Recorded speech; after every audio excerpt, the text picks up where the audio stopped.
বন্ধুরা, তোমরা কিরকম আছো? চলো আজকে কি টিফিন করেছি দেখায়। মঙ্গলবার দিন, অফিস ছুটি, সবাই বাড়িতে আছে, এই জন্য ভাবলাম একটু টিফিন করি। এই যে তরকারি দিয়েছি, তখন আলুটাই টমেটো দিয়ে দিয়েছি, লাল হয়ে গেছে। এই যে রুটি খাওয়ার তরকারি করেছি, খালি কিছু মশলা দেয়নি, টমেটো দিয়েছি, জিরা ফোড়ন দিয়েছি, তেজপাতা দিয়েছি, একটু হিং দিয়েছি, আর কিছু দেয়নি। এই যে তোমার কাকুকে খেতে দেবো। পরোটা করেছি, আমি খাবো, নাতনি খাবো, ছেলে খাবে। এই যে এটা নাতনি, আর এটা আমার। আমি দেখো কতগুলো রুটি নিয়েছি, আমি 4টা রুটি নিয়েছি বন্ধুরা। এই যে কিন্তু তরকারি তোমরা দেখছো বন্ধুরা, আমি কিন্তু তরকারি খাবো না, কিন্তু দিতে হচ্ছে ওদেরকে দেখাবার জন্য। আমি কি দিয়ে খাবো তোমরা বলো? সিগারেট।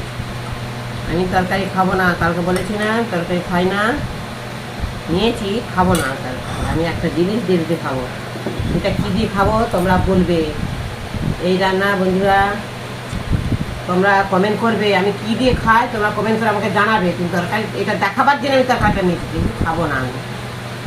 ঠিক আছে বন্ধুরা, রাখছি।